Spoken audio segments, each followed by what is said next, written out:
All right, let's do it live on a Tuesday edition of the program. Merely Bo and the Great Z. How you doing, pal? Couldn't be better because I'm with you, Bo. I feel what the same. A treat. What a treat. What joy. What a treat, yeah. Whatever consternation there may be. Yeah, that's right. In the preamble. Once you get into the main course. It's a delight. What a delight it is for 2 hours. A big bowl of beef soup. What a treat. I haven't made that yet. Oh, I had that for... I want to run that back. Oh, yeah, I haven't made it yet this year. That was Sunday night, season finale. Sunday night, came home, Miss K. Don't even get to blow kisses to her anymore. Oh, very sad. Yeah. But she wanted to... I was like, what do I want? Me and Artie were both like, beef soup. Beef soup, run it. So she went, she did it. Gotta tell you. And I think this every time I have it, but the fact that I still think it even though she made it and I did not, best ever. It was unreal. It's undefeated. It's so good. It is very good. I'd never had anything like it, which is odd considering, our proximity to beef.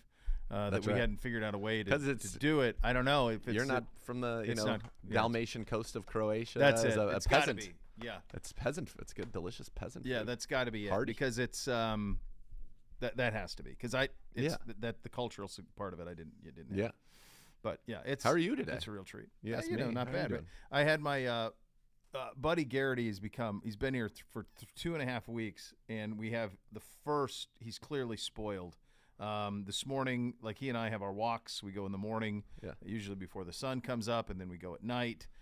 We get the feedings before the morning walk and before the evening walk, so we can do our business. It's amazing how dogs go to the same place, even if it isn't necessarily on your property, but they will go to the same places over and over. And I'm like, their territory. I'm like, he's all sniffing around. I'm like, dude, it's you. You're smelling you, dummy. It's the same thing. And this morning it was crispy because it was frozen. Sure.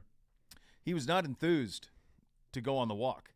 I mean, he is bored to live out. He's got fur. That's right. It's in the brochure for him, and already in like 2 weeks under the roof, he has become quite soft and did not want to go on the walk. And I had to pull him for about the first. I had to pull him for probably about the first 100 yards, and then he finally got going. And when we made the turn back for home, we kind of go in a circle. And when we made the turn for home, he wanted to go. Sprint. Like he was sprint city, baby. So I ran with him for a little bit. I can still outrun him, but it's not going to be much longer. It's coming. Are you going to get one of those? Because I'd love to see it. It's become all the rage, certainly in my neighborhood or around when I see it. Not for Nana, of course, who spoils Asa with 2 walks every day. 2 walks every, 2 walks a day. But a lot of people are wearing those leashes that's like, it just kind of wraps around your abdomen. Have you seen this? It's awesome. I love it. You mean they put it on a human? The human wears the leash? The human wears so that you don't have to hold it. You can do whatever. And you just kind of walk with your dog. And trip all over the sidewalk. Yeah. It's great. Yeah. And really? So it goes kind of like around the person's waist. And then so you the can dog, and you can whatever. So you just don't have to hold a leash. You can keep your hands warm in the winter. I'm going to tell you right now, that's dumb, and you should not do that. So I think it's hilarious. Well, my wife's certainly going to have it. I guarantee it'll be bought by an Amazon by the time I'm off the air. If she's listening right now. She's listening. She's buying it. What sort of a waist leash thing. What I would caution her is that dogs are animals, and sometimes they see a squirrel or they see something that they don't love, and there are many fails that you can find online, if you so choose, associated with these leashes where a dog that is a little bigger and stronger, or the owner's not really paying attention, they're on their phone, and then it sees something and takes off, and this person just goes down. It was great, though. I was walking, driving. That's amazing. I was driving yesterday, which is what made me bring this up, and a lady was on her phone, and the dog, I was coming on the car, so she was walking, on my side of the road, so I obviously went way far away and slowed down. But the dog kind of like saw something, just kind of jumped, and she didn't take a header, but almost, and the phone went flying onto like the lawn. I was just dying laughing. Like, these are still animals that are very strong. That's right. And especially if you're walking around with like a Bernese mountain dog, even though they're fun and fluffy and they feel like that's a strong dog. It's when it wants to move somewhere quickly, and if you're not paying attention, so I enjoyed those. I just tell them I'm careful. Like you think it's freeing you up to pay no attention. Wrong. That's how you're going to end up on the ground. Yes, the consequences on that would be quite severe. Yeah. Even in the leash situation, running with him, you can at any point he could get onto something and you feel him pull. And I'm thinking, boy, 3 months from now that's going to be a different pull. Oh yeah. Like right now it's pretty easy, but it's going to be a more significant pull. He was running with Bootsy the other day, and Bootsy took off running, giggling, and all of this. And the whole time I'm just thinking Bootsy's going to get clipped. Oh yeah. At any point, like he's going down. I'm like, you know what? For now, this is fine, but like in 3 months, you're running with Buddy Garrity is going to have to be in the backyard only, so that it's a soft landing. Yeah. Because he's going to fall. Have you dropped the leash? Has he ever pulled it out of your hands, or you drop the leash and then it goes like zooming towards the dog? Has that happened? The one we had we actually had the first week we had him. It was when it was right after it was really, really cold, and the leash was not on, so I like it pulled him to come, and the leash came off, and we were outside of the perimeter, and I went, oh boy, no. like this could go south. Thankfully, I remembered treats. You have treats. He will come for the treats always. So that you had to stay calm. Hey, buddy, come get a treat. Come get a treat, pal. He's sick. Ace, if the handle of it, and my mom will drop this from time to time, gets on the ground, and then it kind of retracts, so coming out. Oh, the retractable one, yeah. She freaks out. Like, there's nothing that scares her more than the leash handle being on the ground. Then she tries to run away from it, and of course it follows her because it's connected to her. Oh, it's comedy gold. Chaos. It's great. Nana chasing a leash handle. Yeah. I like it. Yeah. I like it. Here's where we are today, kids. We've got, this is appropriate. Assistant General Manager Glenn Cook slated to interview in Tennessee, in Nashville for that general manager vacancy per NFL sources. Glenn interviewed last year in Minnesota, and now was in Chicago last year, too, Correct. wasn't it? Chicago, and Yep. One of the best guys, the best. The best. It feels like a tough spot. That would be, there's a lot going on there. It doesn't feel like you're inheriting a great situation. Not only are you not inheriting a great situation in terms of roster that I think, to Mike Vrabel's credit, maxed out its talent level. Yeah. We were right that they were done early. They just drew it out a lot longer. Sputtered. Yeah. So you were inheriting that. You're also inheriting, a force of nature in Mike Vrabel. Uh-huh. And he is kind of that organization. Like him and Derrick Henry are the organization. So that's part of it, too, that you're going to have to deal with. And what path does he want to do? Is he on board for a tear down to the studs rebuild? Because although you don't have to do that, I guess. I mean, a lot of teams don't. Pittsburgh didn't. They've stayed up. You can stay up. You just have to be really nimble in the process of kind of loading that roster back up. But I think that's a really tricky job. Yeah, because Tannehill's probably done. Malik Willis you didn't draft him. Doesn't look ready or soon to be ready. No. Dobbs is a free agent, I'm sure, at the end of the year. Derrick Henry's only getting older, even as productive and awesome as he is. Mm-hmm. Treylon Burks is your number one threat in the pass game, who is, Robert Woods will be better, but he's no spring chicken either. Yeah. Yeah, it feels like a tough situation with Jacksonville on the ascent. Houston should be able to get good quickly. Especially if they had the number one pick. It would have helped. It would have been very helpful for them. Yeah. It's I already saw a mock this morning from Mike Renner, who we've had on, the PFF guy. Like, he has them taking Will Levis second. If that doesn't scream Zach Wilson, I don't know what does. I don't know. You do not force that. No. Do not force quarterback. Where does he have Fields going? I'm not Stroud, Fields, seven to the Raiders. Huh. There's a lot of people that like Levis more than Stroud. He's got a big-time arm. It's a lot of the Wilson stuff, though, right? Like, he was good at Kentucky. Yeah. I'm not suggesting he wasn't, but it wasn't like you were watching Kentucky. There, at no point, and I watched a fair bit of Kentucky, watched quite a bit of SEC, and no point watching Kentucky, it was like, oh, that's a dude there. Like, he's nice player, but as a team, they got to a certain level, and you would have thought if he was as good as they think, he would elevate them higher and to the next, and it never happened. No, So, and then it's crazy. Like, they're going to force a lot of quarterbacks. So Bryce Young is going to go number one. He's a pretty slight dude. Like, he's 6 foot, but even 6. Baker was around that height, but Baker's had a bigger frame, especially lower body, his legs and stuff, pretty sturdy. Bryce Young is a slender dude. Like, he's 6 foot, 6'1", but slender, lightweight. I'm sure we'll talk about it as all this goes on, but like the Chicago, what they're trying to do with Fields, and their GM talked today about kind of trying to leverage all that. It feels like is what they're doing. Maybe who As gives they them the best should. offer for sure. And I mean, if the best offers for Fields or the number, because honestly, going up to number 1 is really hard. It's been done like 5 times. The Colts did it for Jeff George. Rams. The Rams did it for Goff. By the way, who ended up in Atlanta. It was Atlanta they traded with. So it was Chris Hinton, I believe. Oh, yeah? Was that trade. That's right. So the Colts go up and get him. 95, it was Carolina. They traded out, and it was Cincinnati that went up and got Kajana Carter, if you remember that one. Yeah. It was the Rams in 97, went up to 1 and got Orlando Pace. So that one worked out. Michael Vick in 01 with the Falcons and the Chargers. And then, to your point, the Rams with Goff moved up to number 1 from Tennessee to go number 1. So it doesn't happen very often. It's hard to do. And so you could understand how the new general manager in Chicago would be trying to weigh all of that and decide where's my biggest value here? How much do I believe in Fields? Do we love Young? Or do you create the notion that you're going to draft Young, you're fine drafting him, moving off of Fields in order to create interest? Yeah, and I think, yeah. So the Bears GM was addressing the media. Yeah. Says he absolutely expects Fields to be a starting QB. He said he absolutely, in quotes, has to be absolutely blown away to take a quarterback with a first overall pick. I mean, doesn't mean never. No, sure doesn't. Remember Arizona with Kyler. Can always talk yourself into anything. Yeah, for sure. But I think what's going to happen is to buttress it all, the Levis will be a reach, in my view, based on what I've seen. Stroud's got some pieces, but he showed a lot against Georgia, so I think that leaves people with a little better taste about him than what you had leading up to it.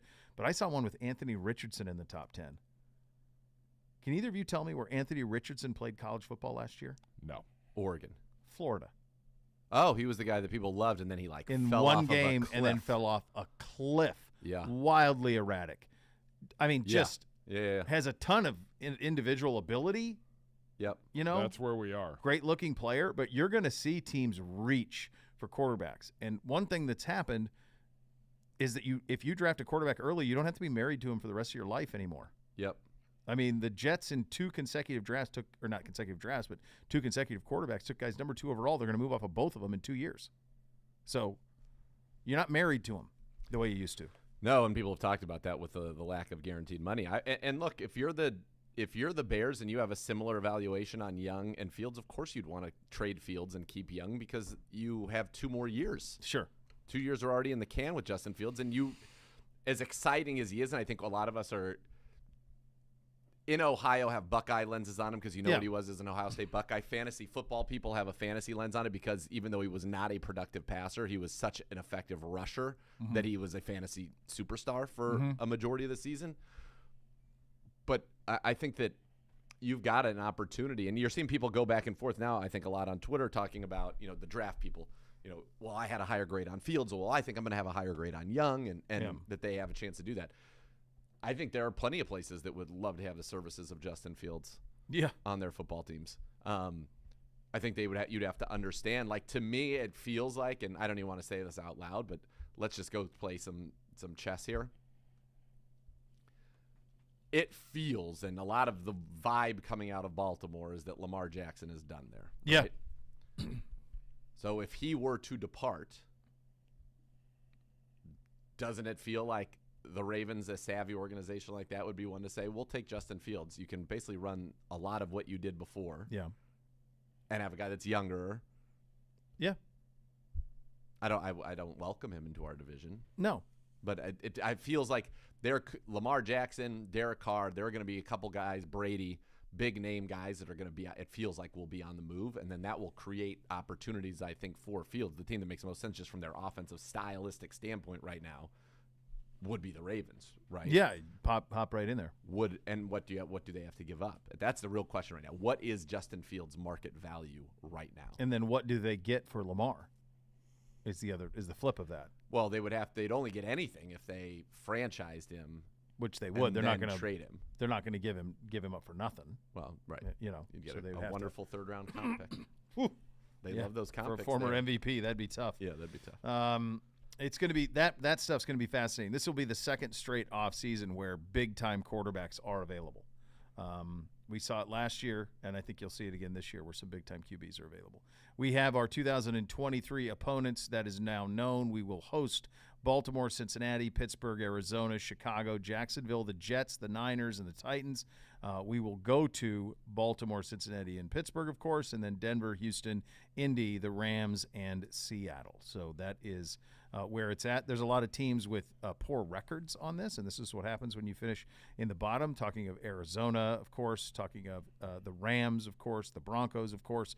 But in some of those instances, Indy as well, Houston. But in some of those instances, there is an opportunity to bounce back quickly. Like you would think that Denver would revert back to some type of competency. No doubt. Next year. New York's a quarterback away from being very, very good, I think. And what happens in Arizona now that they've moved off a cliff? So there's a lot going on. Yeah.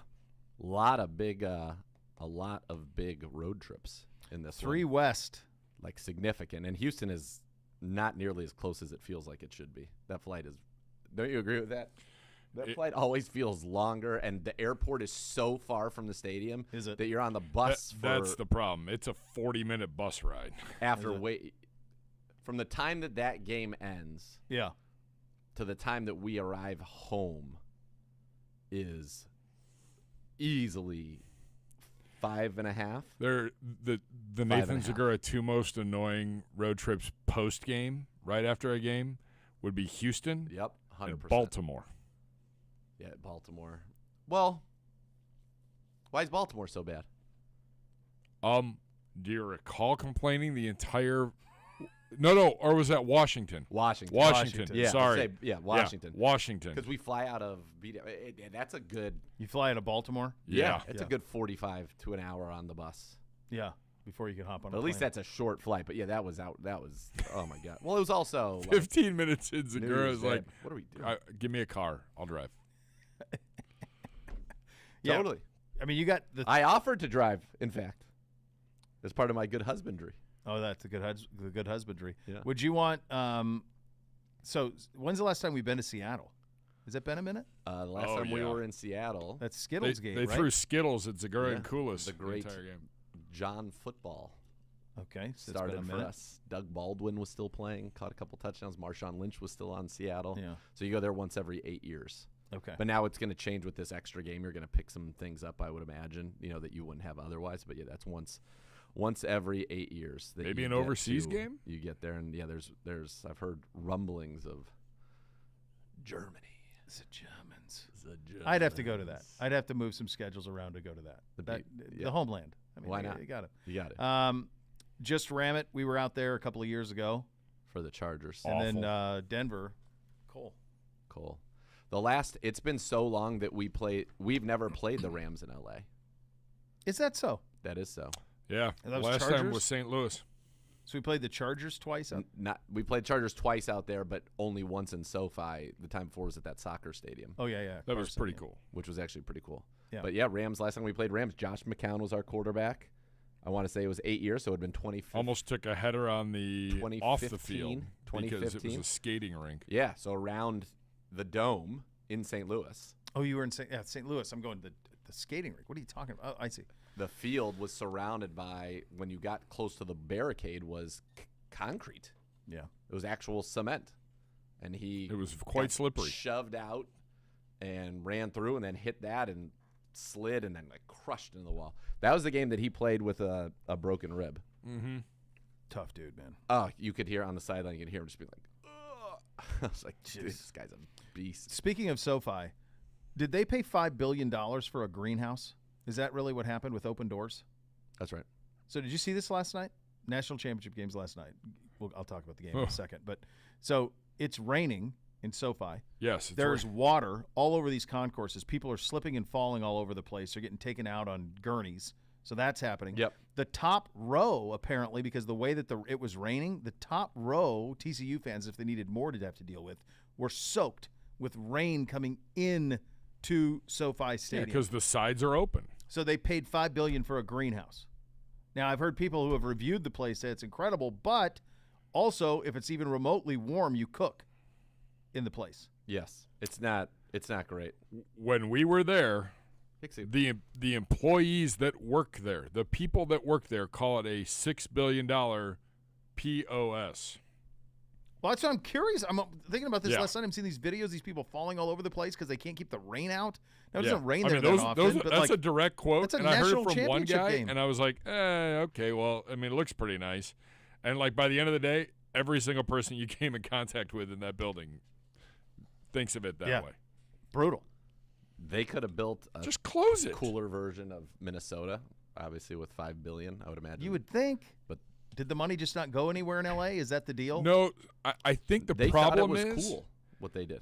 for the dome part, they couldn't go any higher because of the flight pattern Oh, that's right. So that's why they with had to do it that way. LAX. Yeah. I believe that's the case. I wonder why they didn't just go, well, you got to put something on it so you can host things. Yeah.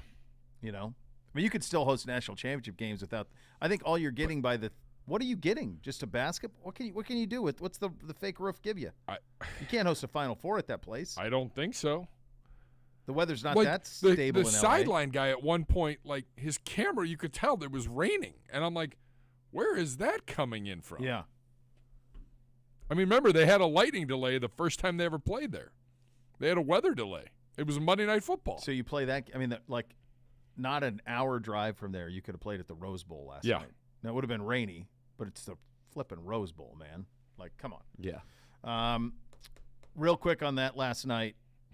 That is what happened last night is why, and we continue to do this show in the great state of Ohio, why when you look back on the 2022 Ohio State football team, it will be one of the great what-ifs in a program that's had a lot of them.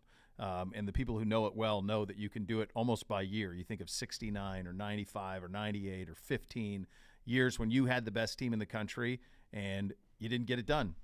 And honestly, from a Buckeye perspective, it makes you so angry they lost to Michigan. It's inexplicable they lost to Michigan. If they played the way they played against Georgia, they beat Michigan. They didn't. The fact that Ohio State is a botched 50-yard field goal from beating Georgia in Atlanta 10 days ago without Jackson Smith and Jigba, without Cade Stover, without Marvin Harrison for a quarter, without Travion Henderson or Mayan Williams, their number 1 and number 2 tailbacks, with Harrison going out with a concussion in the fourth, with the most incredible timeout call maybe in the history of college football by Kirby Smart that saved him a first down and a fourth down conversion. The fact that they blew all of that and then what we got instead was what we got last night. Which was direct. I wonder if the layoffs hurt the favorites in the first round. Because Michigan, I think if Michigan plays TCU 100 times, they're going to win a lot of those. Sometimes it's just the fight. You know, sometimes it's just the matchup. So yeah, styles make the fights. There you go. That's the phrase I was looking for. TCU plays a type of when they were at their best, a kind of frenetic, spread it out thing that you can get away with against teams like Michigan, to a lesser degree Ohio State, but not Georgia. Georgia is so physically dominant. Yeah. You cannot do that way against them. So the only way to beat Georgia is with a pro quarterback, with pro receivers, and throwing the ball down the field. There's no other way. And Ohio State was the only one. Michigan wouldn't have lost 65-7, but they would have lost 40-something to 20 or 40-something to 17. They would have gotten beaten up. But you have got to be able to throw the ball down the field. You were still surprised though by the outcome. Yeah, I thought TCU would. I thought it would be a late cover, backdoor. Sure. You know, Georgia up 21. TCU gets care? a non-set touchdown. Yeah, right. You know, it's 38-24, something like that finish. I didn't see this coming. I mean, this is. Weren't the total points in the game like 67 or 68? No. And like Georgia almost covered the total points in the game. I think they did. I think it was like 62 or 3. Stand by. And they covered it by themselves. Yeah. By themselves. It was stunning. I was with some friends last night. My one buddy's SEC guy. His name's Guy, actually. Mm-hmm. And they pulled, like, the Georgia QB. And he was like, why are you pulling him? And I'm like, really? He's like, what's the last time he's ever going to be on the field? It's 51-7, buddy. I'm like, Guy. What are we doing? They're not coming back. No. We can go home. What about when they put up the fours, like fourth quarter? It's funny. My consumption of this game involved me being like, oh, it's the national championship game at about maybe 8:45. Yeah, 9. no juice for it. And I was like, oh, yeah, that's on. We were going to play some Sorry, which gets heated in the Zagura household. Sorry. Sure. Yeah. Yeah. Ganging up on accusations of favoritism. Oh, I like all it. That kind of stuff. because we play with a fire and ice. Have you played it with that? Have you No. Oh, it adds a whole new dimension. And real choice to stick like it to somebody. I like it. So I was like, I'm going to throw this game on. I threw it on, and I'm pretty sure, like, again, I don't remember if it was 8:45 or 9, but whenever I turned it on, it was 31-7. That's right. And I'm like, in the second quarter. I'm like, oh, Yeah. okay, this game's over. So I turned it off at that point, and the only consumption I had of the game were through various clips of Pat McAfee doing his sideline cast, saying outrageous things, being outrageous. Because dropping what else are you going to do? Profanity on the air, talking about the dog, which I don't know if you can do that. I'm not sure, but it's fine. He's McAfee. Like, who cares? I feel like he's unimpeachable. But just it was, the game. I mean, they're eating wings in the fourth quarter. Yeah, it was bad, man. It was real bad. It was so you went to school in Atlanta. Uh-huh. I covered South Georgia high school football 20 years ago. The University of Georgia was a redheaded stepchild of the Southeastern Conference. They held on to 1980 like grim death. Like they were a program of very little consequence through the 80s and 90s and early 2000s. They were constantly the laughing stock behind Florida. Florida dominated them. They beat them every year in the cocktail party. Tennessee used to handle them all the time in the 90s. They had no chance they weren't even in the league of Alabama, right? But here's what they had. They have elite high school football. And the population shift to the South coinciding with those programs I'm mentioning, Florida, Florida State, Tennessee, those programs all taking a step back and receding, Georgia stepped in. Smart learned at the foot of Nick Saban how to go about his business. He is a Georgia alum. He knows the state front and back. He's from the state. He's in with all the high school coaches. The one thing about Georgia, and I'm sure you felt this way when you were in Atlanta, the state of Georgia is a Georgia dog state. Oh, my God. More than Falcons, Hawks, Braves. It is Georgia football. So I was there at, like, peak Braves. Yeah. And I'm sure they so still people were big, into the Braves. Yeah. But, like, the fact that Georgia Tech is in Atlanta, nothing.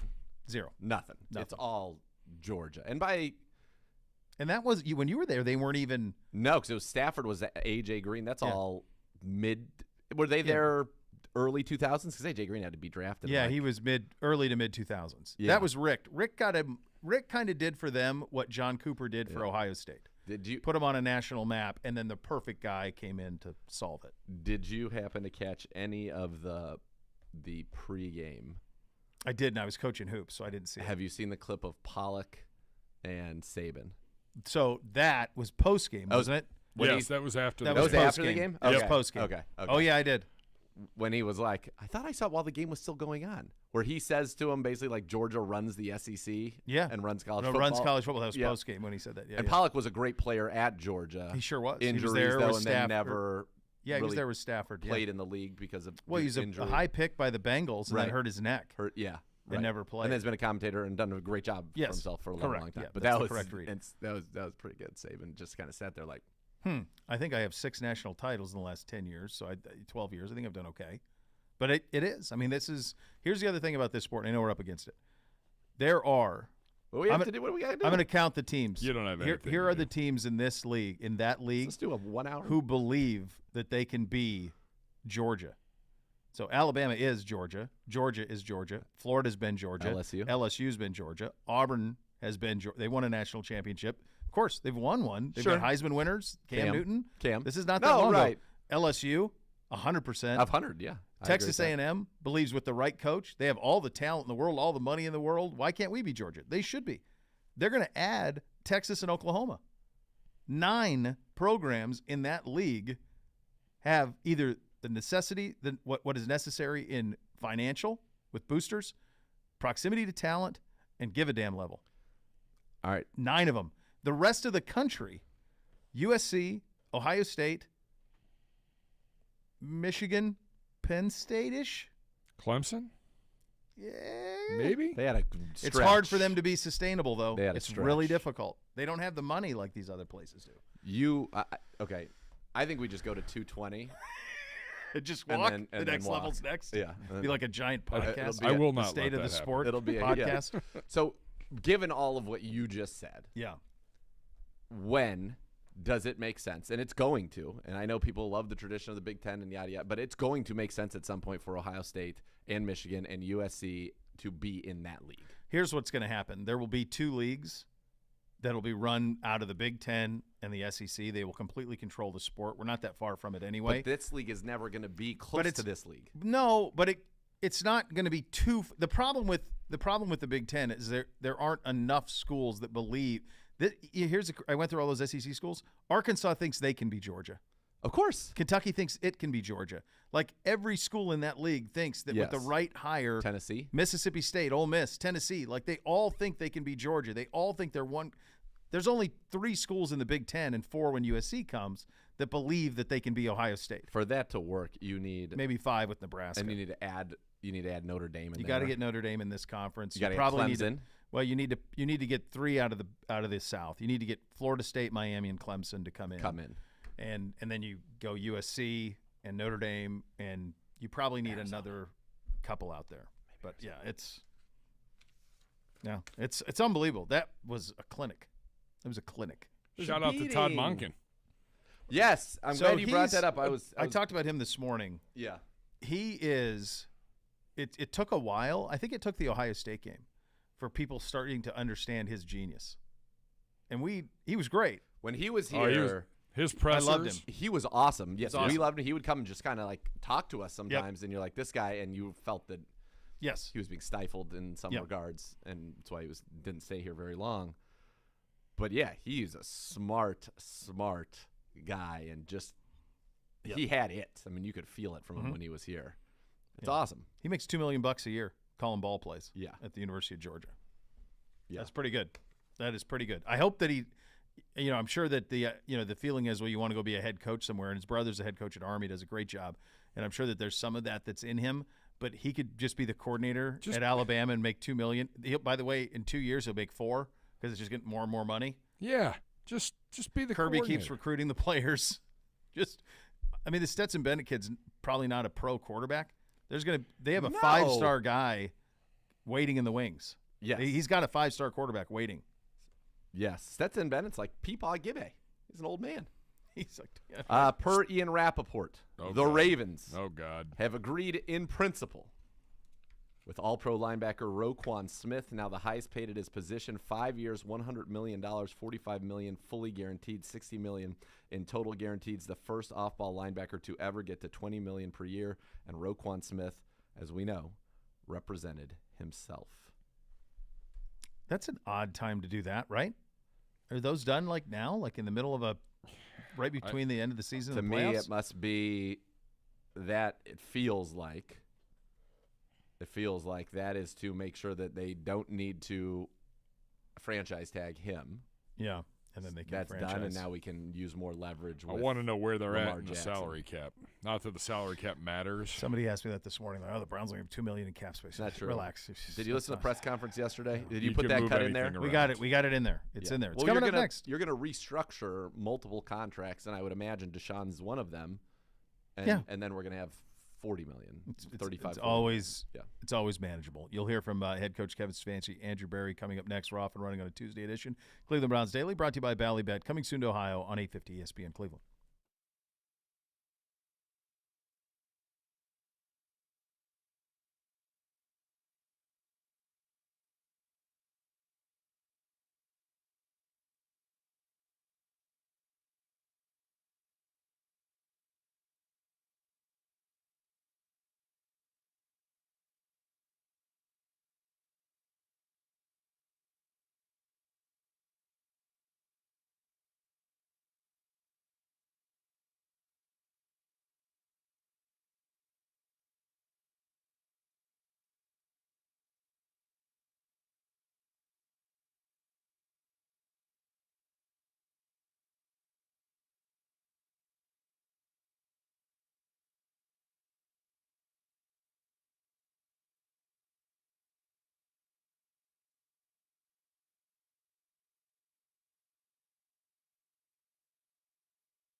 Fans, mark your calendars for Face Off on the Lake, presented by Meyer, the first major outdoor hockey game at First Energy Stadium. It's February 18th. The Buckeyes are going to host Michigan at First Energy Stadium. Tickets are on sale now, starting at just $12.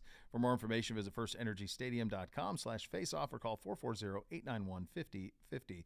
Now let's head to the podium. Some of the highlights from yesterday's joint press conference with Kevin Stefanski and Andrew Barry. Okay, anytime this time of year, we are You're down. being, getting prepared for an upcoming game. Is obviously a disappointing place to be. We didn't get it done this year.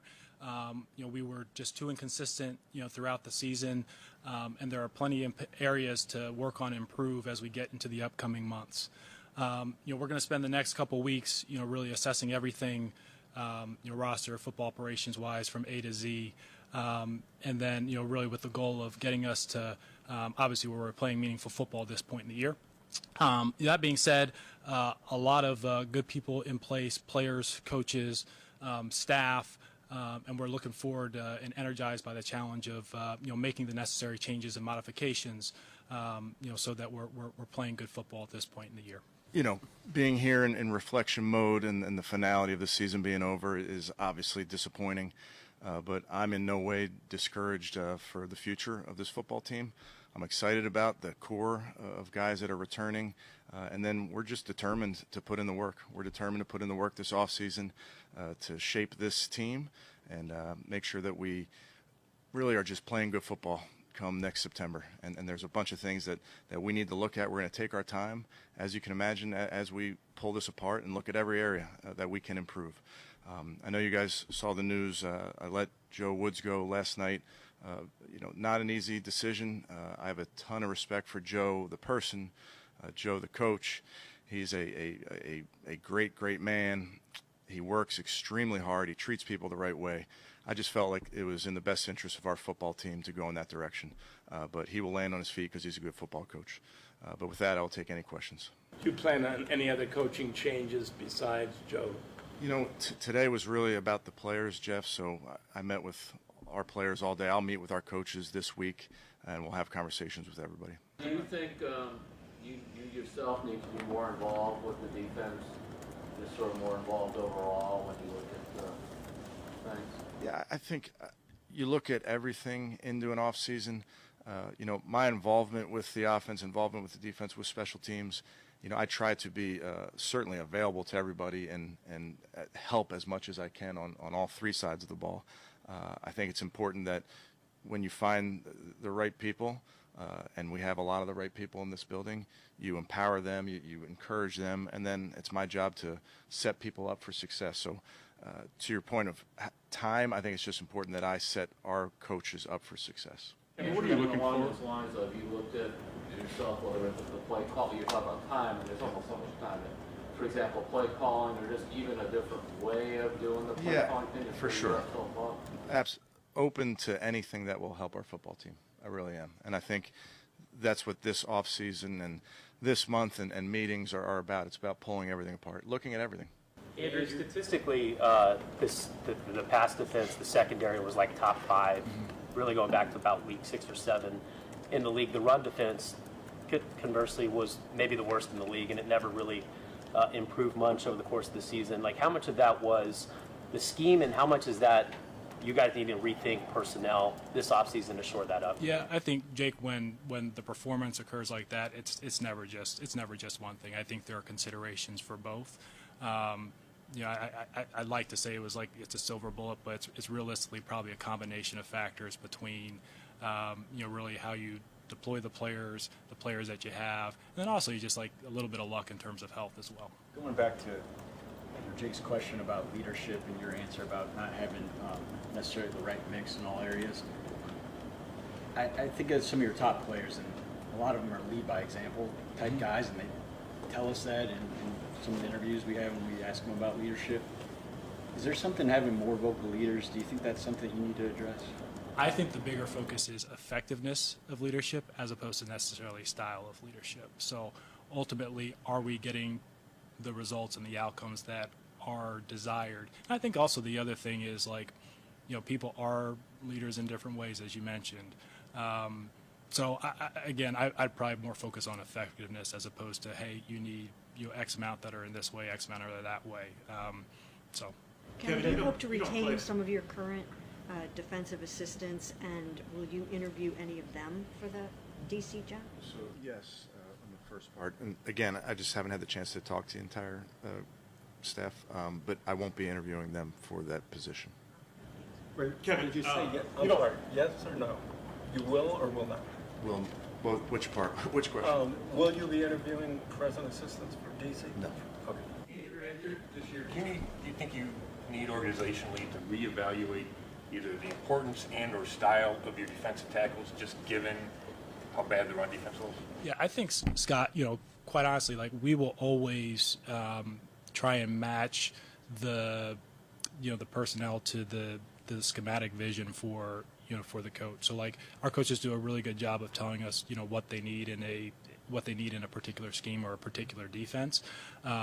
Certainly that position in particular, as Kevin selects a defensive coordinator, we'll link up with that individual and make sure that we're searching for individuals that have the traits and skills necessary to perform their job within that area. Sorry, will you retain Mike Prever? Like I said earlier, with all the coaches, I haven't had a chance to sit down with every coach, so those are all things that we're working through. Off of that, Deshaun, the thought was the roster was in really, really good shape. The core of the team. I know there's no such thing as a perfect roster, but when you look at going into this offseason, the assets you have available are a little different. You don't have first-round pick, obviously. Has 1 minute. Maybe what you need to add to this roster changed dramatically?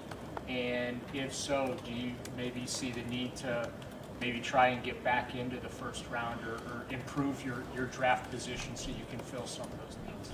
I'll answer it this way, Daryl.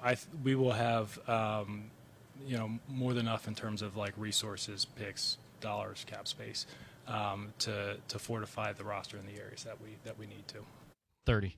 How would you evaluate special teams from coaching, from kicking, punting? How would you evaluate as a whole? Yeah, I think, played some good games, certainly late especially. There were some challenges early. I think with Cade, you have a rookie at that position. You knew he was going to have ups and downs, but very confident about him moving forward. I thought Corey did really well, worked in new returners throughout the season. So I thought there were some really good moments and then areas that we really want to get better. You're up. It's a tricky thing, these end-of-season press conferences, because especially when you're trying to, get in the head of somebody in terms of what's going to happen. It's almost like if you are in one of these and you're asking about what is going to come in terms of plans for the offseason, so forth and so on, they're not going to give you anything there. No one's going to tip their hand on that. Correct. So what you can do, and I think this is the part that makes some of these a little bit tough, is you can look back on what happened, why it happened, how do you prevent it from happening again, what did you learn from that? Those are the things that are most interesting to me on these postseason press conferences. Anything, we just had the Bears GM asked a question about, what would it take to move off of 1, and he used an opportunity. We have to be blown away with somebody at 1. But, like, he's not giving you anything real there. He's not saying it out loud. No. There are a couple things in there and themes. You're right about that. I thought they were very good in at least articulating the processes that they utilize and understanding that they're not all working, and that's because of the lack of success we've had certainly the last 2 seasons and trying to figure that out. But it's amazing to me how they still are beating this analytics drum as if like the Browns are run by a computer that spits things out. I don't feel like they understand what analytics is. Fair. I don't. The questions would certainly indicate that they have no actual understanding of what it is, and the fact that analytics, if you want to call it that, which is the use of data to try to help make informed decisions as a part of an overall process, is used in every business in the world. In the world. It's just information, man. It's information, cutting it, looking at it, cultivating it, slicing it in different ways to try to give yourself the best answer, the best chance for success in any single business. If you are somebody who flies airlines a bunch and you notice that over time you went from flying on your route a mostly empty 737-800 to now all of a sudden a 100% full regional jet every time you make that same route, that's because analytics identified that there was an excess capacity on that route, and they were able to match a plane that better fit the capacity to then thus be more efficient and more profitable for the company. That's analytics. That's all it is. And so the Browns use that, as do every team. And it was referenced that the Browns were the number one most analytically advanced team, which means from teams around the league say they use it the best. Mm-hmm. That's what it's actually saying. Everybody uses them. Every team in the NFL has analytics, but that the Browns use it the most effectively. Now, that hasn't translated to the wins and losses, but that doesn't necessarily mean that that's a bad thing. The 2 and 3 every single year, and oftentimes one of them is actually number one ahead of the Browns, are the Eagles and the Ravens. And we know that the Ravens are an excellent team, and it's funny because people think the Ravens, oh, that's like smash mouth, old school football team. They are one of the most and have been analytically advanced teams forever. The New England Patriots under Bill Belichick in their heyday had maybe the first analytics department in the NFL, but that's Belichick. That's like old school football. He's the best, blah, blah, blah. The Eagles, always there, which is why they drafted Jalen Hurts when they still had a quarterback in the second round. They understand the position, the importance of that position. They're the one seed in the NFC. The Browns' shortcomings came down to a few plays every single game. Anthony Walker said it best. It really doesn't matter. No, of course, coaching matters, and you want to get people in here with certain traits, but if we don't execute, they're not going to be here long. And the Browns, at times, too often, were inconsistent in their execution. But it's just, I don't know. You have a half hour, 34 minutes in this case, with the head coach and the GM, and it felt like that was kind of one of the dominant themes, but it was asked in ways that showed that there was a complete lack of understanding of what you were even asking about. Yeah. So it's a waste of everybody's time. Yeah. There were some excellent questions in there, and there always are.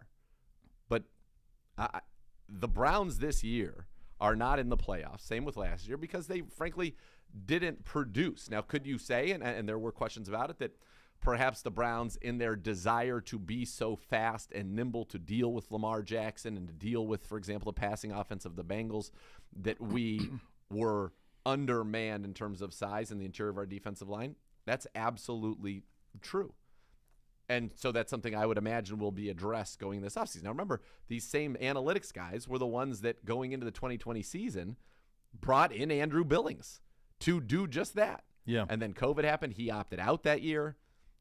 So it's not that they understand all of these needs. You can't plug every single hole, and sometimes you have to make decisions of where we are not going to be as, loaded as we are in other places. And unfortunately, one of those certainly came to roost on us in terms of our run defense and just a lack of size in the middle. I'm sure that will be addressed this offseason. But it's just, when you fail to live up to the expectations, and for a roster that was as talented, even with Deshaun Watson out 11 games, there are going to be a lot of questions, and fairly so. And so things do have to get better, because it's a lot of little things that add up to big things, not only in the games. I think, you look at, are we in training camp getting ourselves physically ready for a season? Yeah. We were, if you look at where we fell behind, really, it was initial run defense, right? Not a lot of tackling in the preseason. And you had, a Jets game where you blew it there. And then really where the season got away from you is the 3-game stretch of Atlanta, the Chargers, and New England. Mm-hmm. And you were physically dominated in certainly the first 2 of those games, and then New England just beat you plain and simple in every facet. So I think there's a lot of things that are going to have to be looked at, and I think you got that sense. I was down there with them. They are excellent at explaining things. They are not going to give you all the details you want. You can ask them some specific questions about players, and they're going to have their exit interviews with the players and tell them directly what they think, but you're not going to get that in the media. Mm-mm. So you have to understand what you can get out of them.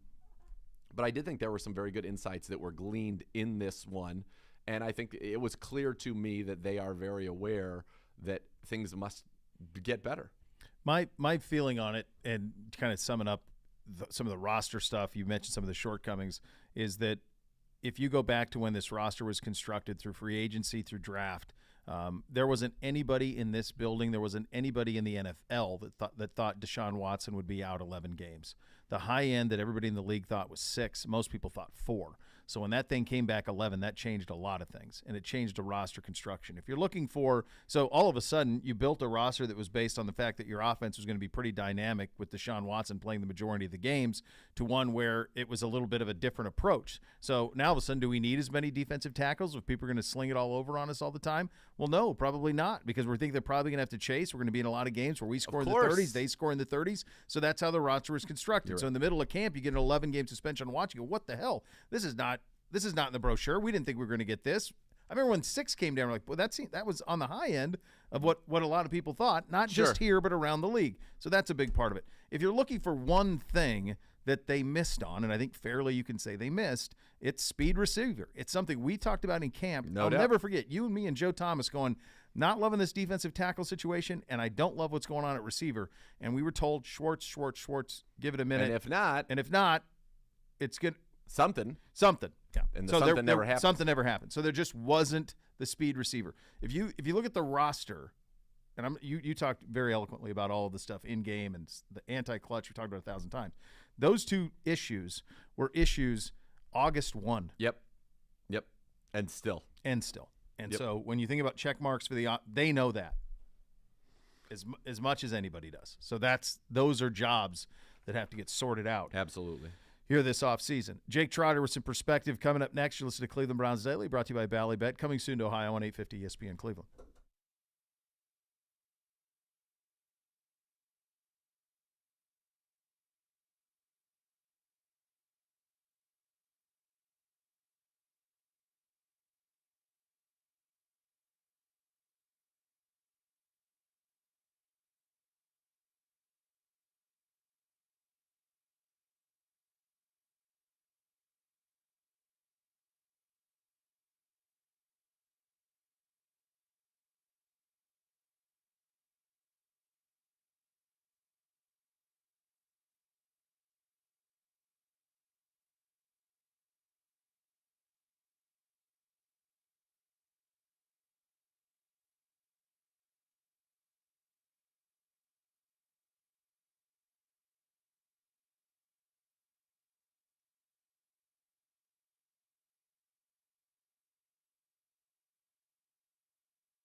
Back into Cleveland Browns Daily, brought to you by Ballybet, coming soon to Ohio on 850 ESPN Cleveland. Time to head out on the Twisted Tea hotline. Brought to you by Twisted Tea, hard iced tea, official sponsor of your Cleveland Browns. Keep it twisted, Cleveland.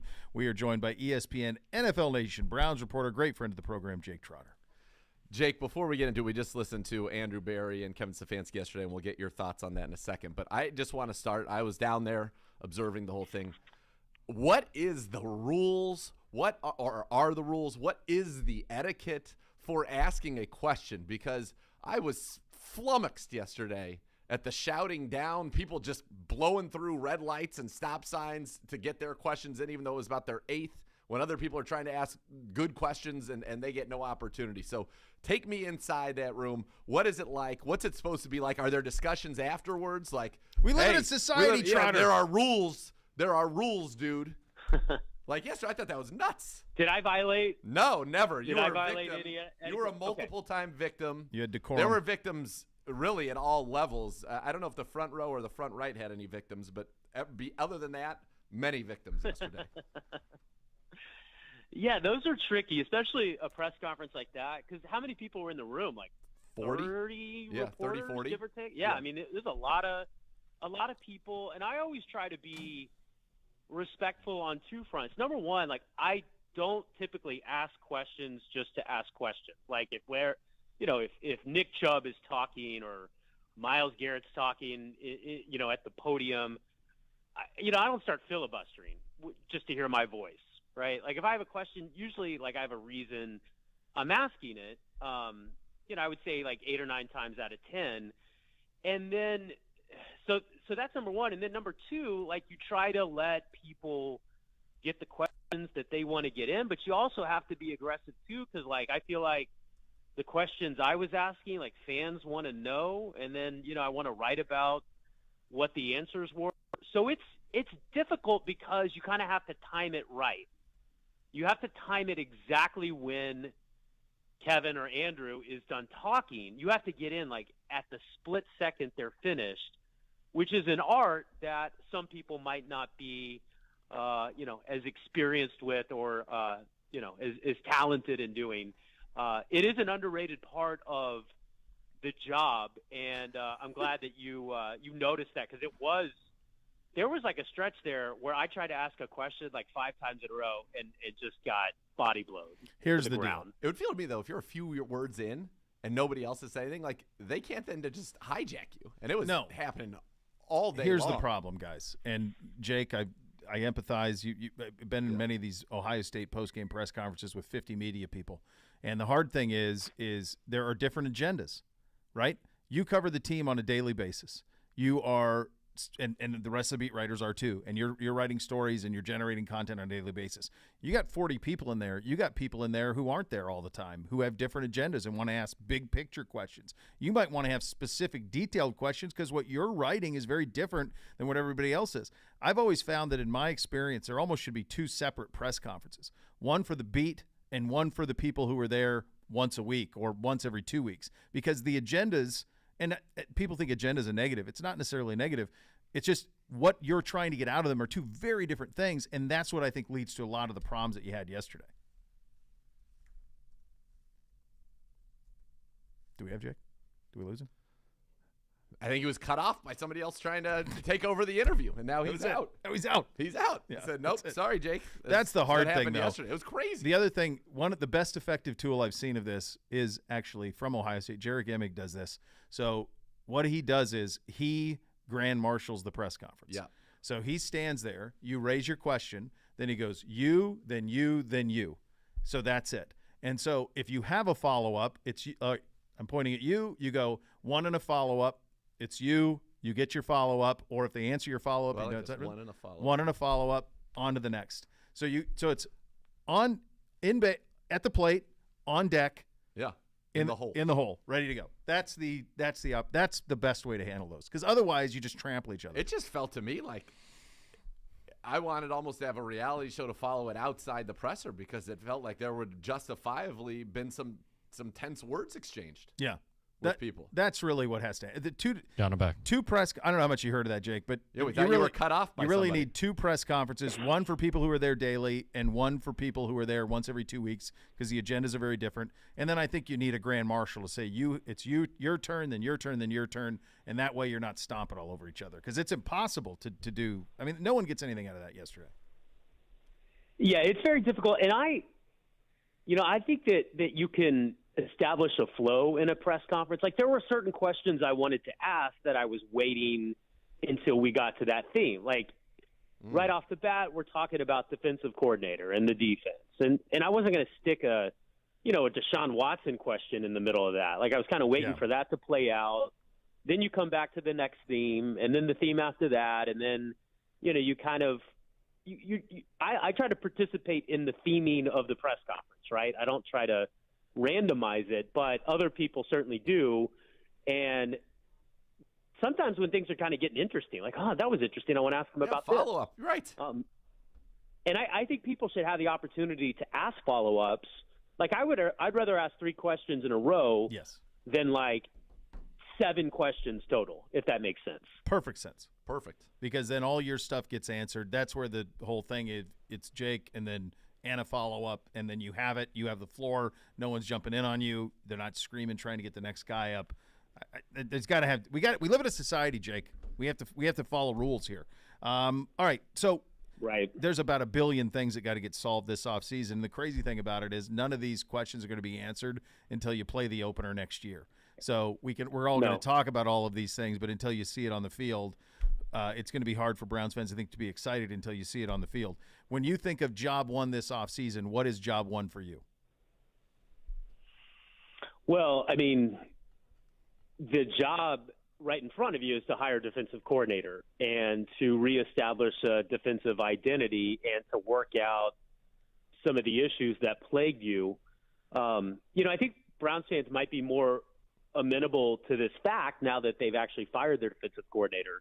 But there was a lot to like about the Browns defense, basically from like week 6 on. Yep. The pass defense was, fringy top 5. We all understand the breakdowns were frustrating, and there were way too many of them. But even with those breakdowns, like the one we saw with George Pickens on Sunday, still a very good pass defense. And it is hard to defend the pass when, you can't stop the run at all.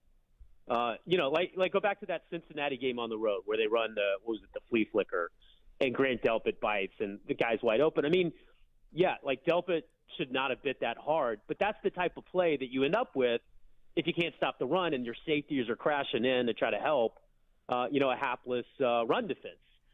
So it's not like the cupboard is bare at all. There's a lot of talent there, and I do think that they can carry over some of the momentum that they played with toward the end of the season.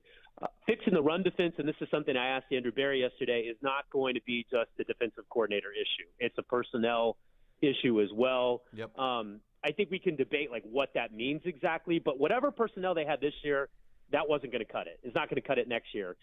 So whether that's you reconfigure your defensive tackle rotation, your linebacker rotation, your safeties, whatever it ends up being, you've got to be much better against the run. You don't have to be the best run defensive in the NFL. You can't be the worst and have a competent defense. So to me, what they need to look at first, it kind of all falls under that purview. No, you're right. And then, Jake, you touched on the defensive side. Obviously, that is task at hand. Let's talk about those coordinators, the names you have seen. What are your kind of takes on those names? What are you hearing, if anything, who may be a potential favorite, and who do you think would be a great fit for the Browns? Yeah, I mean, I think all of those names are very intriguing for different reasons. I mean, the younger guys, I just don't know as much about, right, because they're younger guys. In the case of Mayo, he just hasn't, called defense yet. So it's hard to know what he would be like as a defensive coordinator. I think the other name that really hasn't been out there that I could see them interviewing if he were interested is Jim Leonhard, who was the interim coach at Wisconsin, defensive coordinator there before that. Didn't get the head job because they hired Luke Fickell from Cincinnati, which was a home run hire, by the way. But that's another guy I think that they would be interested in talking to if he were interested in coming to the NFL, which I think is seemed unclear at this point. There might be another name or two out there. Evero from Denver, who's getting, some head coaching looks, is a guy that's really intriguing as well. As bad as Denver was this season, their defense was excellent. And he's an up-and-coming guy as well. So, there are some other names that they could get into. I think they'll probably interview, 5 guys, give or take, when it's all said and done. What are we at? We're at 4 names right now that we know of. 5, I don't think there's going to be – 5. Okay, so I don't think there's going to be a lot more added to that. It's not like they're going to interview, 15 names for this position. I think what they need is that they've got to have a guy that's going to help establish a defensive culture on that side of the ball. And that's got to be Kevin Stefanski too. But, you talk to some of the players, all right, and they'll tell you, there just wasn't the kind of leadership and accountability that you needed on that side of the ball this year. That wasn't the only reason they struggled at times, but it definitely was part of it. We saw what happened with Clowney late in the year. Multiple guys were disciplined for kind of minor, but not that minor off the field stuff. You're benched for a series, you're benched for a play. Joe Woods last week, said we've had a lot of issues on that side of the ball. He didn't even try to sugarcoat it. And when you got guys that are kind of important pieces that are refusing to play on first and second down because they're upset with the game plan, you just can't have that. Nope. You can't have it. So they need somebody to come in who's going to have that kind of gravitas with the guys and is going to establish the culture that you need in order to have a San Francisco type defense, in order to have a Baltimore type defense, in order to have a Pittsburgh type defense. Because the talent is there. It's just, can they get somebody that can put it all together for them? And I think that's, guys hard-nosed is something that they're going to be looking for. Yeah, and I think you hit on a lot of the things that are needed, and I think kind of both sides of the ball. There's going to have to be. There's been some guys who have been here a long time that need to take on a little bit more responsibility and leadership, right? Mm-hmm. Because we can talk about accountability with the coaching staff. There's got to be accountability player to player too, and you can't help your personality, right? There's a lot of different ways to lead. You lead by example. You be rah guy, whatever. But our best players. Are not, almost by and large, we don't really know about Deshaun yet, in terms of what type of style leadership he's going to have. But in terms of our best players, they are not follow me to freedom guys. And not everybody has to be, Jake, but you got to have some of those guys. And I think you felt that void this year. And so to me, when you look at how important is that on your list of things as you think about the roster construction for 2023, is just getting a couple of guys who have that juice to them. And as I'm composing this, obituary for the 2022 Browns season, what you're talking about makes the list. And I think that Myles Garrett gets too much criticism locally for a bunch of different things. The guy is people take him for granted here. He is a phenomenal player. He is an elite pass rusher. Those guys are almost impossible to get. And if you have one, you have a leg up in the game. And it can help cover up a lot of different things. And, Myles off the field is, we know Myles. Myles is, pretty mild-mannered, pretty chill in a lot of ways. Very interesting. He talking to Myles, I always am interested what he has to say. Is a ton of insight about a bunch of different things.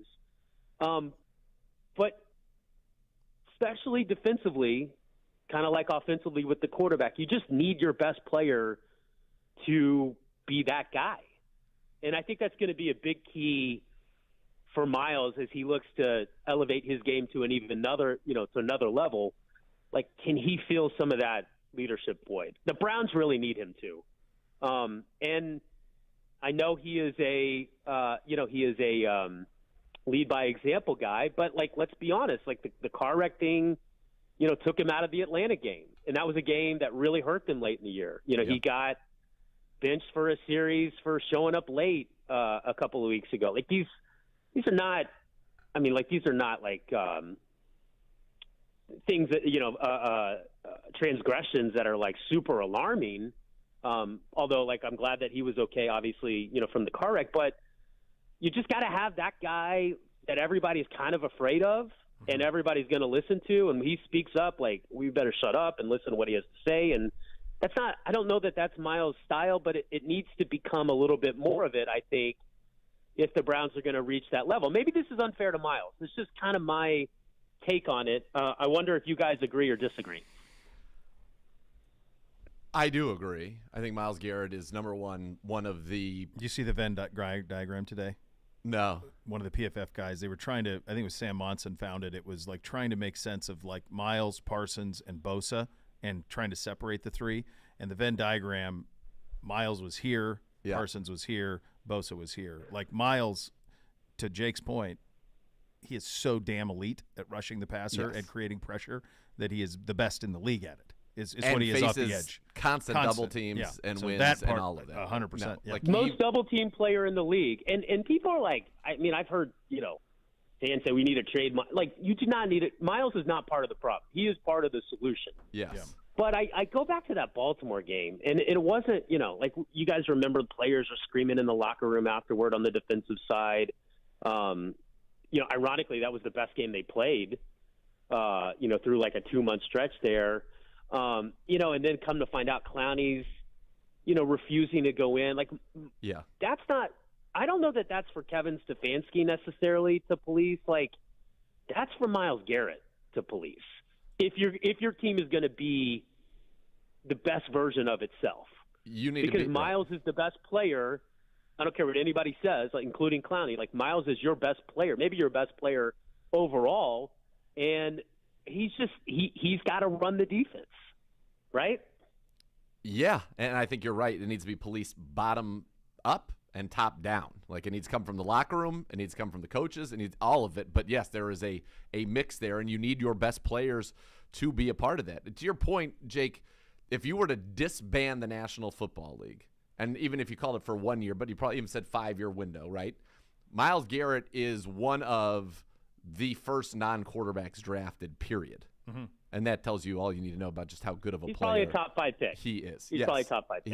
He's that dominant. So, yeah, we do take him for granted. That's on the defensive side of the ball, and yeah, I think there are things that need to happen there performance-wise, culture-wise, all of that. Flipping it to the offense, we went into this season, Jake, and Bo and I have talked about all the time, it's either Anthony Schwartz is the key to this offense. He's going to use his speed to open things up for everybody else, or if it's clear that he's not, you've got to get somebody else in here. Well, it was clear that he was not. Nobody else came in. Now, DPJ, career year. Amari Cooper, career year. David Njoku, career year. Nick Chubb, career year. We still did all those things on offense, but that feels like, to me, the biggest missing piece of this football team. Do you agree with that? And if so, how is that to be addressed?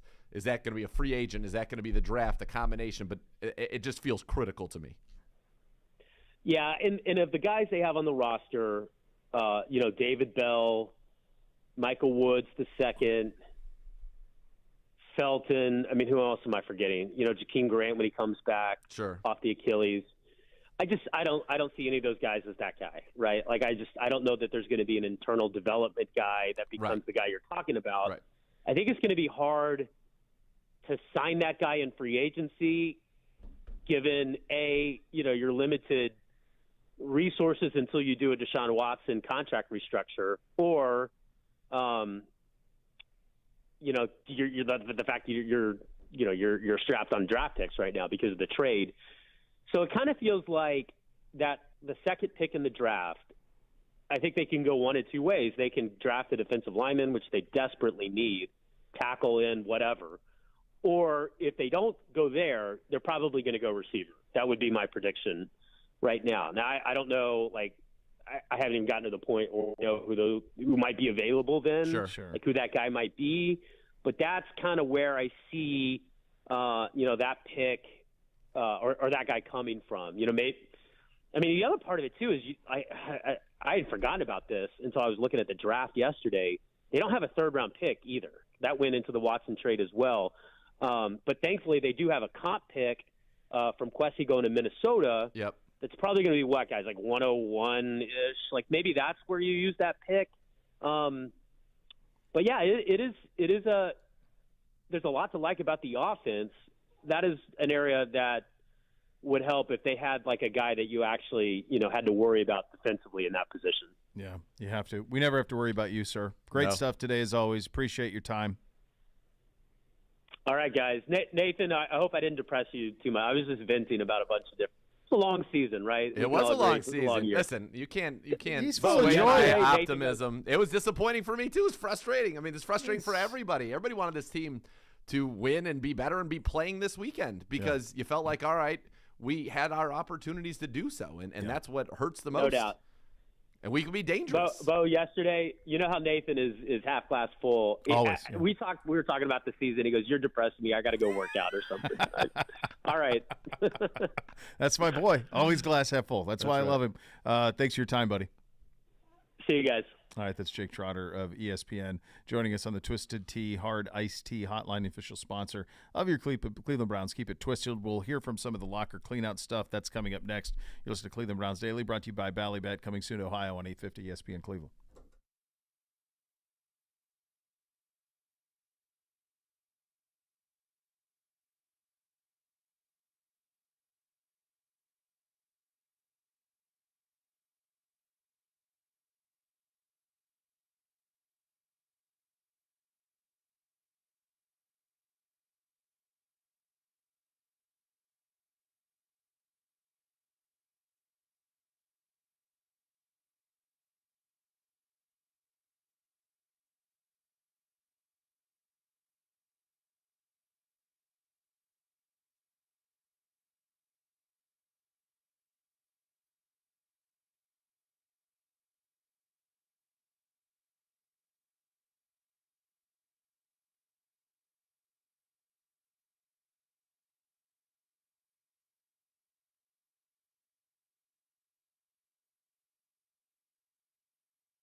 If a car, truck, or motorcycle accident caused you injury, call the injury lawyers at 100 Elk, Ohio for a free case review. Elk & Elk's a proud partner of your Cleveland Browns as we go around the league. I did see this from Cowboys owner Jerry Jones yesterday. Losing in the wild card round will not impact head coach Mike McCarthy's job status.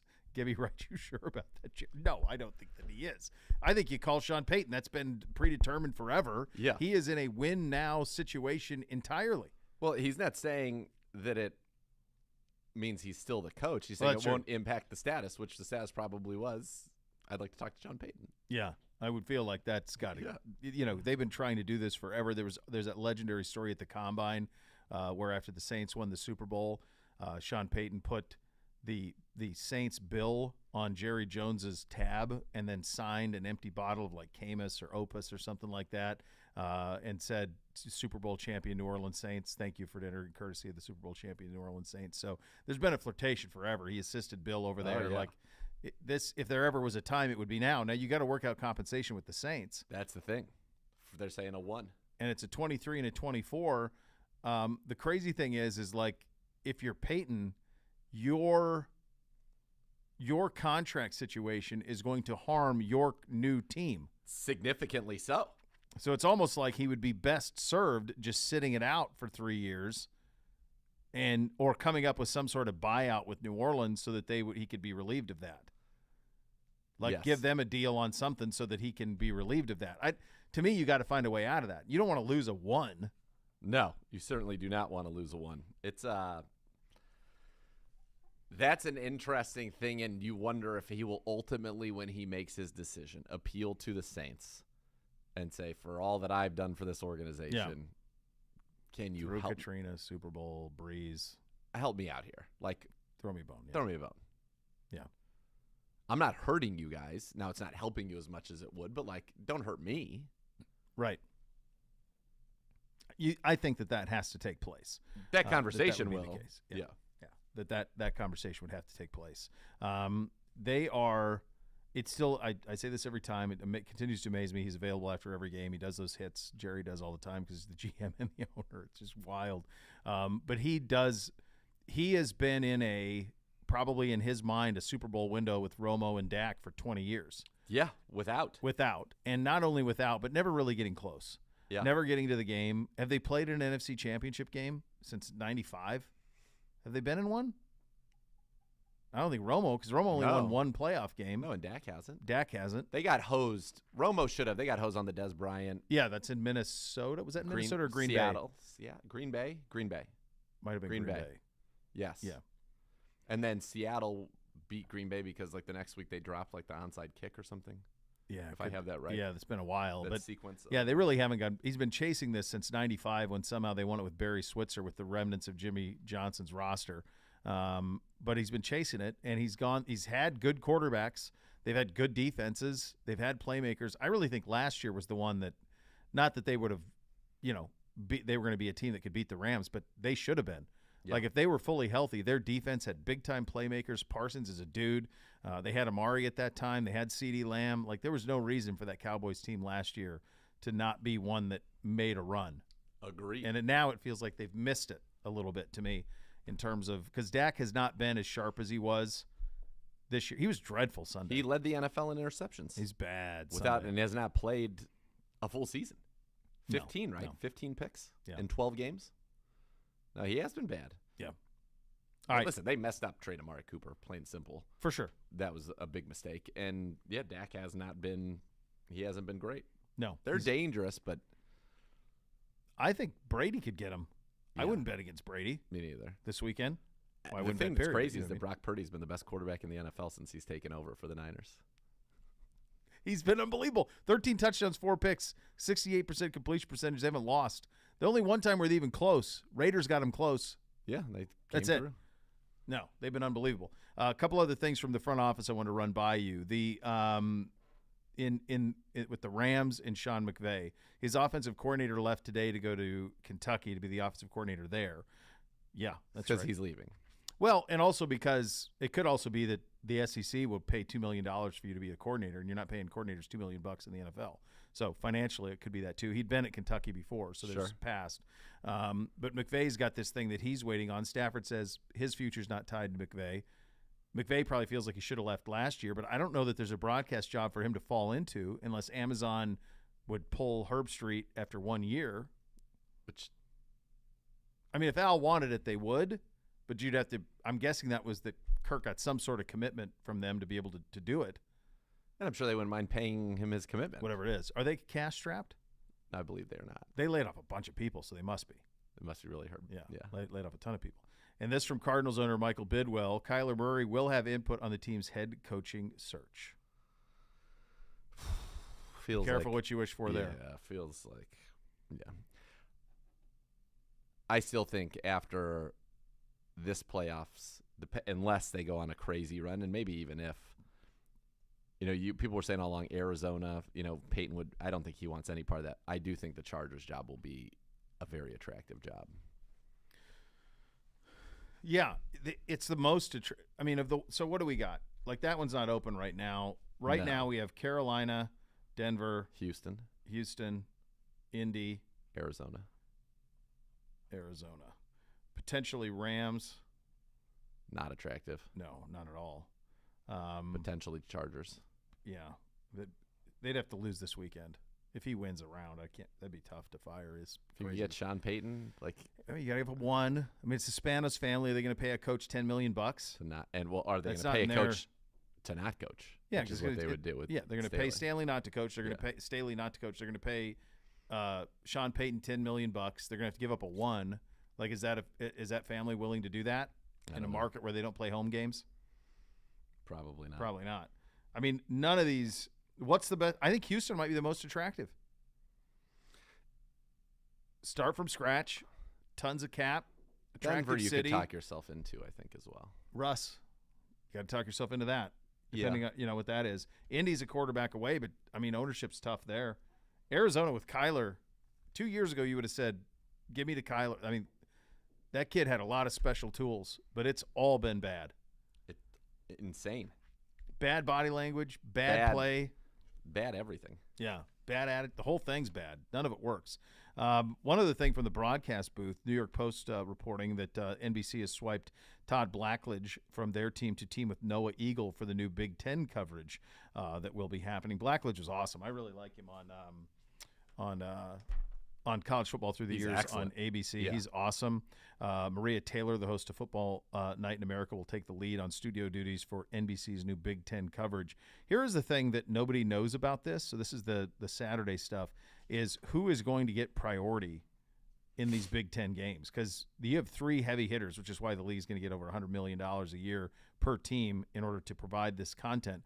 You have Fox at big noon, CBS at 3:30, and that's replacing the SEC because they lost the SEC package, and then NBC at night at 8 o'clock.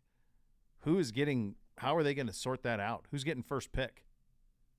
You can't, at some time you're going to have Iowa, Illinois in a 3:30 window on CBS. That's coming. Oh, man. So you got Ohio State. In terms of Big Ten programs, you got Ohio State, number 1, Michigan 2, USC probably 3, Penn State 4. Who's doing the rest of these games, man? That is a very tricky one, to say the least. Quite. Yes, I saw. Well, that's what you need. Notre Dame and Clemson, and you need more teams that are draws. Yeah, you do. I like No Eagle. I think he does a good job. I do too. I think they'll do a good job with that. Yeah, I think he'll be fine. By the way, I was just looking through as we were discussing going around the league. Good job by us on the scores this week. Unbelievable, yeah. We limped home. Yeah. But you started 8 for 8. I got the first 8. Yeah. I was 6 of 8, but then I got a couple. We both ended up with 10. Yeah. It's incredible. If you followed, we got every game. One of us got every game right, but 3. What did we both get wrong? Green Bay, Dallas, Green Bay, and Seattle. Yeah. All right. Oh, you're welcome. And Locker Cleanout Day, you'll hear from John Johnson, Greg Newsome, Nick Chubb, Joel Batonio. That's coming up next. You'll see Cleveland Browns Daily, brought to you by Ballybet, coming soon to Ohio on 850 ESPN Cleveland.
All right, yesterday was Locker Room Cleanout Day. Some of our players were available. Let's start with John Johnson, who's been very outspoken. Let's start with him on the firing of Joe Woods. Anytime you don't have success, like somebody got to take the fall for it. Like I said, after the game, everyone on the staff, they're good people, good coaches, so I know he'll land on his feet. As far as, if he takes people with him or whoever comes in, Are they going to, keep the guys over? I have no idea. But like I said, everyone's good people. They'll land on their feet. Let's continue with John Johnson. Here he is on the disciplinary issues amongst the defense. Way too many. I mean, just you want to focus on winning, focus on football. It's hard to do that when you got like small stuff. It's a job, it's a profession. It's like you got to come ready every single day. It's just like way too many to be focused on. We got other stuff to focus on. So it's something you just got to work on, put it in the past, and grow from it. And I think maybe like I said, that new job position might open up a little spark for us to get it together. Only they control that. Yes. Yeah. Personal responsibility and accountability, I think, will help this football team. Yeah, very much. Here's Greg Newsome on the firing of Joe Woods. Obviously, wasn't a good feeling for me. I mean, he was one of the guys that,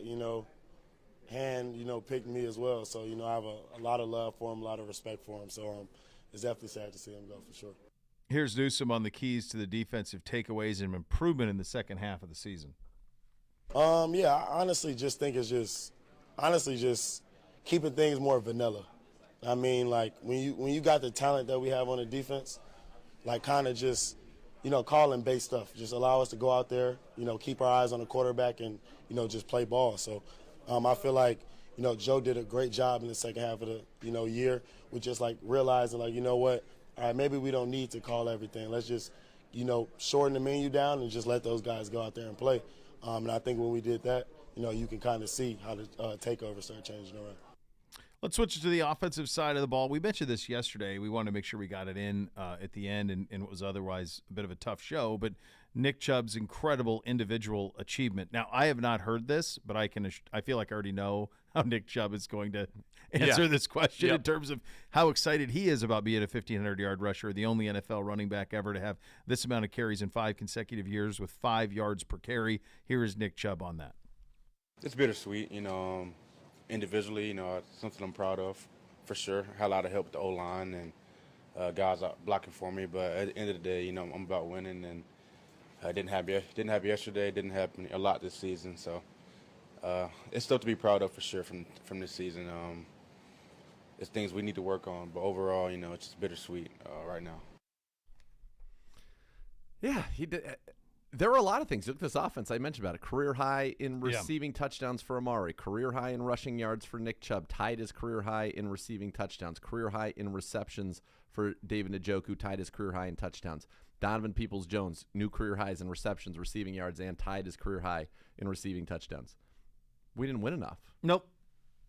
Myles Garrett tied career high in sacks. Denzel Ward tied career high in interceptions. Grant Delpit, new career high in interceptions. Career high in tackles. We didn't win enough. No. And a guy who feels that is Joel Bitonio. Here is one of the very best players, well, frankly, that's ever played for this organization. Here's Joel.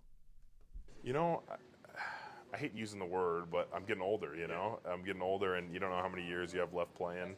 I'm not in year 2 or 3 where it's like, hey, I got a lot of time left. So it's one of those things where I want to win. Like, everybody wants to win, but you put in the work. You play this game. Obviously, there's, we get paid a lot of money.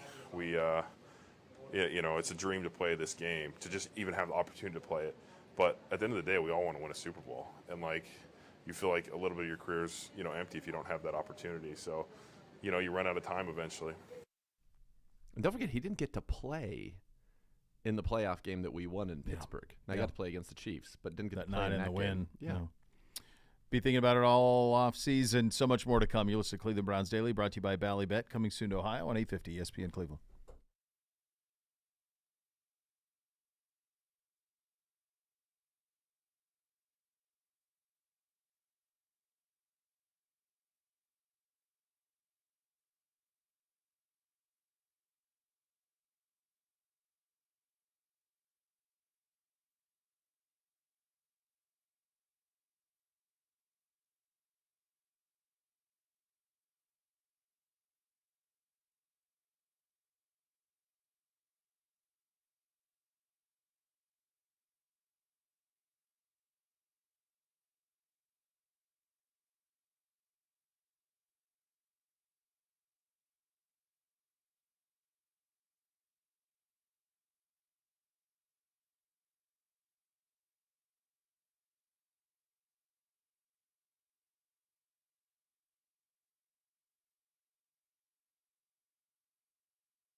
Tomorrow on the program, what we learned from Week 18. Start taking a look at some of these playoff matchups. It was really you want to think about box office. The NFL was really close to Pittsburgh as a 7 1 minute. and Green Bay as a 7. Yeah. And if you think about how they would have done this, when these games were played differently, had that been the case. Significantly. I mean, Green Bay Niners would have been the number 1 pick. That would have been Sunday at 8. Yeah. Pittsburgh Buffalo would have been Saturday at 8. Yeah. That's how that would have gone. And then Dallas. And then, or maybe Monday would have whatever. been, those would have been the those three. would have been the 3 in prime time. Yeah, for no sure. doubt. Instead, you got some new faces here, and this AFC thing is going to be a full day. 30. It's awesome. The quarterbacks are, and who knows? By the way, did you see Harbaugh today with Lamar? Still don't know. Is he going to practice? No one knows anything. It's How? crazy. I It's don't impossible. know. I would agree. The next level's coming up next. Thanks.